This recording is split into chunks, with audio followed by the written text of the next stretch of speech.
extremely fun. It's Sunrise with Craig Fronin right here on KCMX AM 880. Lively conversations around news, politics, and people, plus local news and weather every 30 minutes. We want to hear from you.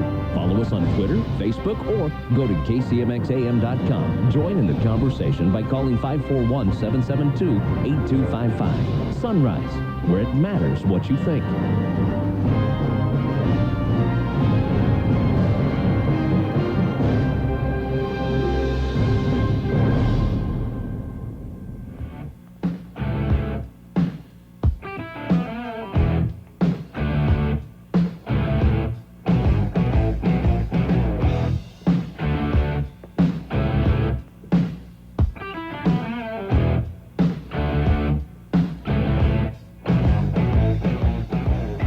Good morning, everybody. Welcome back, and welcome to the Sunrise Show. All our Twitter followers and our streaming fans around the world.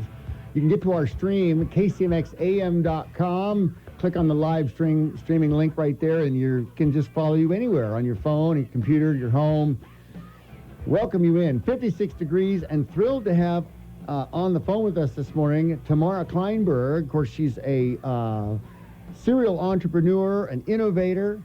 She's been in marketing for years. One of the youngest at 27. She was the youngest person ever to name a leadership in a leading global advertising agency. She's also the founder of a thriving entrepreneurial business, theshook.com. And it's The Shook, SHUUK.com. And a great bonus for all of our listeners at theshook.com. We're going to be talking about that. Miss Tamara Kleinberg, and thrilled to have her on the phone. Tamara, how's it going this morning?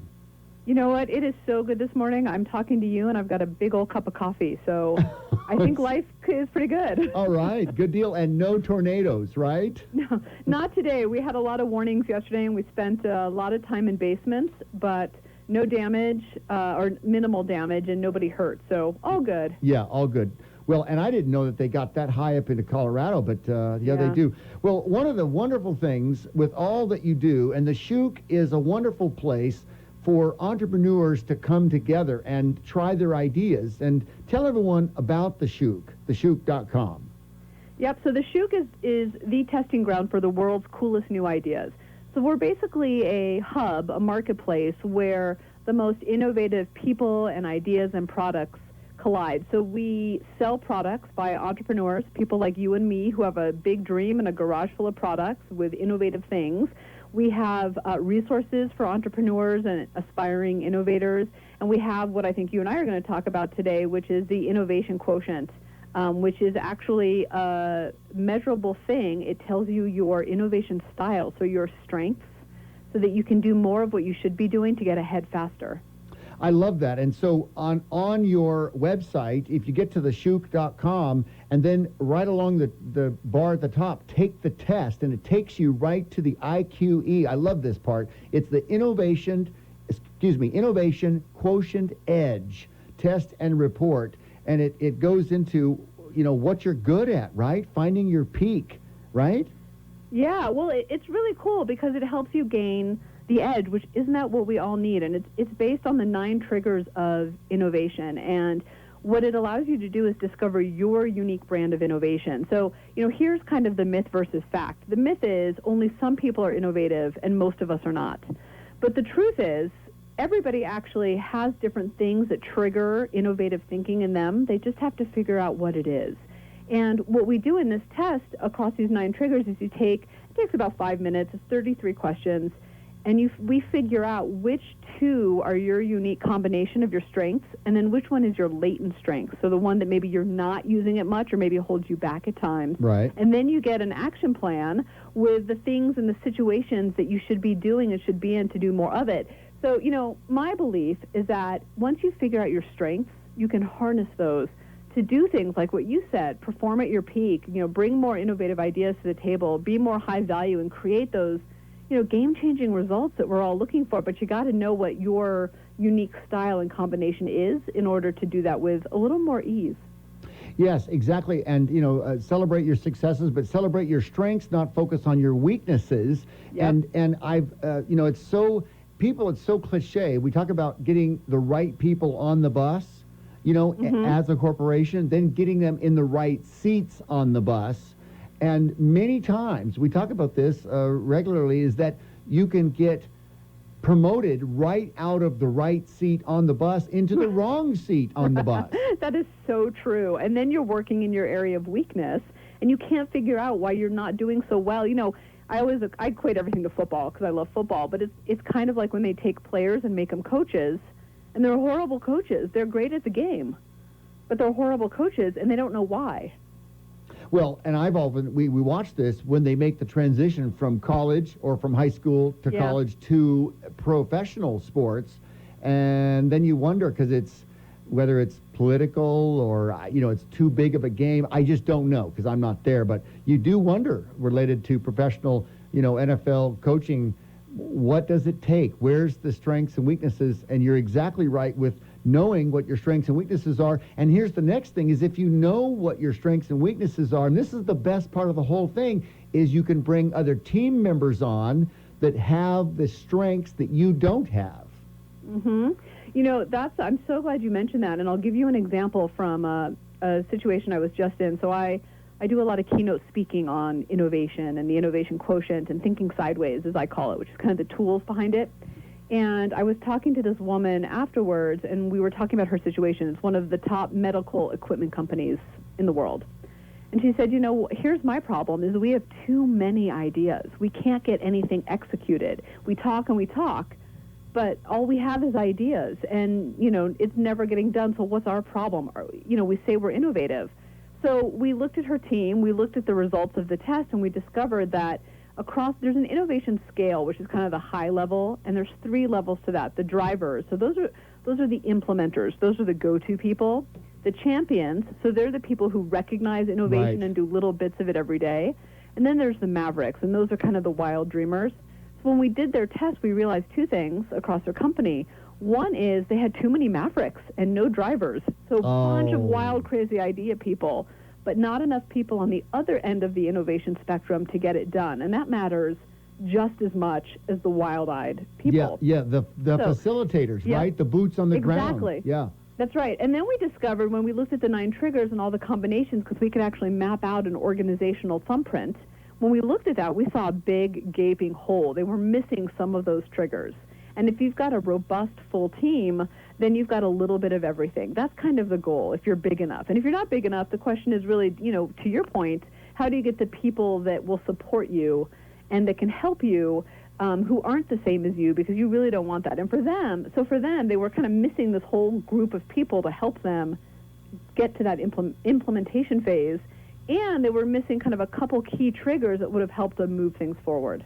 Yeah, it's fascinating when you have the dichotomy, and when the team is really working on going forward, you have to find your strengths and weaknesses. You have to actually know them, and then you can play on someone's strengths, and you can also take the weaknesses and put them out of the forefront. You can say, and when they're identified, you can say, we know that's your weakness. Everyone has weaknesses, and they're not offended by the fact that their weaknesses have been identified, right? They just build off of their strengths, and they don't put someone with weakness into a category that their weakness is in front of everyone. So that's right. I had an assistant once who I loved her, and I think I loved her because she was similar to me. And then we did the test, both of us took it, and we are almost exactly the same. And it's no wonder we didn't get anything done, and I got really frustrated with her because her strengths are my strengths. And then I have a new assistant. Kelly was amazing, but she's since moved on to a job where she actually fits and is using her strengths. Now I have one that is on the driver's side when I'm on the maverick side, and her triggers are different. My triggers, to no surprise, when we look at the thing, and I can explain some of them if you want me to, but, I'm very experiential. That's one of my key triggers, which basically means that I learn in motion, that I have to do in order to think. Right. So, and that's a big part of innovation, because people who are experiential learn innovation in a different way, and they get out there, and they're not the people that get held back by, I have to get all my ducks in a row. They're people like me who just put it out there and then tweak and edit and revise as they go. So, that's one of my triggers, but one of my team members, their triggers is actually instinctual. And instinctual means that they're kind of pulling from facts and experiences. They can't always explain why they think the things they do, but they know it to be true. And they're great because they make quick decisions and they trust their gut. They trust their gut. I love that. Yeah. So, we work on opposite ends of the triggers, but it's great because she kind of, ups the decision and the gut reaction, where I'm kind of more, let's do it. And she's like, well, let's look at it from all these different patterns. That's her strength. Fantastic. So, if you know your triggers, first of all, you can use them even more, which is so great, because don't we all really want to use our strengths more? I mean, it comes so naturally to us, and we don't use them. Well, that's it. And can you only imagine if you know each other's strengths and they're identified, and then you can put it together, a team exactly crafted like you want. So that's right. And I had a gentleman. His name was Brad. Take the Innovation Quotient. He was in a company, but he took it himself because he was curious. And he emailed me later, and he said to me, Tamara, I totally get it now. I couldn't figure out why I wasn't working well on this one project, and why I wasn't, my boss wasn't happy with me. I wasn't happy with me. But once I took this test and I realized my combination, I realized that I was working against myself. So what they then did is rearranged the expectations that his boss had of him and how he worked and how he was kind of expected to produce results. And now he's totally singing because he gets it. Yeah, exactly right. We've got a quick break we're going to take. We've got Tamara Kleinberg on, ladies and gentlemen, and theshook.com, S-H-U-U-K. We're going to talk about theshook.com, but you can get on there and get your Innovation Quotient testing, the Innovation Quotient EDGE, and get your competitive advantage. When we come back, we're going to discuss the 9 triggers of innovation. You won't want to miss this, and we've got it discounted. Tamara has graciously offered all of our listeners a discount on the testing procedure on the shook.com. We'll talk about that. You've got just a few more minutes. Quick break. Right back here on the Sunrise Show. Don't miss it. Back in 2 minutes.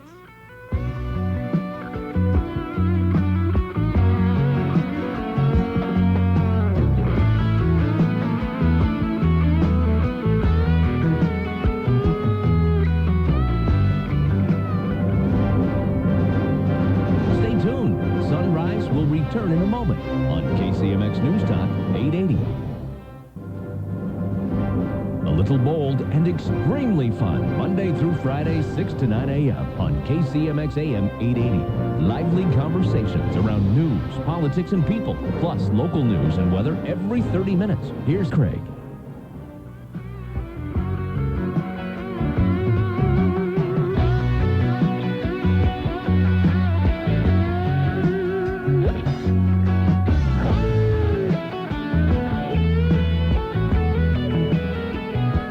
Everybody, welcome back. 22 minutes after the hour. Want to welcome back in our featured guest this hour, Tamara Kleinberg. I tell you what, she's been featured in New York Times, the Denver Business Journal, Kitchen and Bath Magazine, NBC 9 News. She's gone all over the world. She's a keynote speaker and has advised companies such as Disney, General Mills, Ricoh, Otterbox, and she's worked in industries ranging from healthcare and library to consumer goods. It's higher tech, everything, and we're talking about the Innovation Quotient and the EDGE, and she's offered all of our listeners a test at theshook.com at a discounted price. And, Tamara, it's awesome because it gets right into the 9 triggers of innovation, and I love this because it identifies the 9 triggers. Tell us about it. Mm-hmm. Sure. So first, just let me say for your listeners, if you go to the Shook, SHUUK.com, and click on Take the Test, when you check out, just type in the promo code MYIQ, MYIQ, all lowercase, and you'll get, I think it's 50% off. Wow, okay. But just for your listeners, so it'll go away. It's going to go away later. Okay, so the MYIQ. Yeah, MYIQ, that is the promo code we need. Okay, got it. All right, so everybody, pay attention. That's it. That's your promo code. That's your inside scoop. So, that's right. Okay, so the 9 triggers of innovation. You put up a pinwheel, and I love these because they just totally identify the movers and the shakers. Yeah, it's so interesting, and so there's 9 of them, and it's everything from risk taker to collaborative to futuristic to experiential to fluid. And I'll tell you that you and I were talking a little bit offline about this during the break. it's great because it really helps you not only use your own strengths and harness your internal edge, but it also helps other people around you communicate with you and you to communicate with them. And I'll give you an example of one of them and how you kind of identify them, and maybe some of your listeners will be like, oh, that's totally me, or right. I know that guy in my office. Collaboratives, a collaborative, someone who has that as their strength. And collaboratives aren't just people who get everybody around the table. They're magnetic. They're people who easily get other people to buy into their vision. But more importantly, collaboratives recognize that ideas don't form by one person, in their head alone, that it takes all these pieces and perspectives to pull an idea together. Right. So you know that because they're the guy who walks down the hall at the office and stops at every cube and is like, hey, Craig, I have an idea. Can I just run it by you? Hey, Jill, what do you think about this? And it takes them 30 minutes to get down the hallway because they have to stop and kind of pick everybody's brain along the way. But that's because they know that they need all those little nuggets to really pull an idea together. That's awesome. I know, and my other one that I love is inquisitives.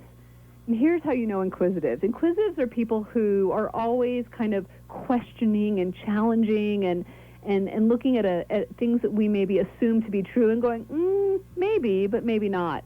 But you know them because they're the ones in a meeting who, they're kind of seen as mavericks, maybe sometimes hard to work with. They get a little bit of a bad rap, but it's because they're always challenging authority. Well, why? Well, how come? Well, why has it always been that way? And they're so important to innovation because they're challenging the things that keep us in the status quo. But sometimes, they get a little annoying because they ask a lot of questions. But it's because they're constantly just going, well, but what about this perspective? And, well, why is that the problem? Is that really the problem? And they're so key to innovation. And, if you're out there listening and that's you and you're going, well, why is inquisitive a trigger? Then you're probably inquisitive. That would be me. That would be me. Thank you very much. You just pretty much put me up against the wall and tacked me to it. Right? Yeah. You're always, right, aren't you the one always asking questions? But why? But how come? Even when people state things as pure fact, you can't help yourself but going, really? Are you sure? I end up in the room, and it's like they put their arm up with their finger pointed out at the door. Craig? Okay. Yeah. Yeah, right? Yeah. But I have a question. Yeah, but, no. But think if somebody else knows that about you. If you were able to, if you took these tests and you knew that inquisitive was one of your key triggers, and you could go to other people and say, listen, here's the thing. I love to ask questions because it helps me see new perspectives, more innovative ideas. Wouldn't they be more tolerant of all the questions? It's the same with collaborative. If they knew that was your approach, they would understand that when you're walking down the hall talking to people, it's because you're trying to formulate an idea. So they're actually more supportive once other people understand that about you, and then you have more permission to do what you do best. Exactly right. So we'll put, ladies and gentlemen, we've got Tamara Kleinberg on in our finishing minutes. She's offered all of our listeners a discount on the test. If you get to theshuuk.com, SHUUK.com, go to the top bar, take the test, and then the discount code is MYIQ, as in my IQ, and that's the hot inside scoop right now. So what's happening next with all of the innovations and innovators and inventions and everything else around the country? You're kind of this magnet, right, pulling everybody in.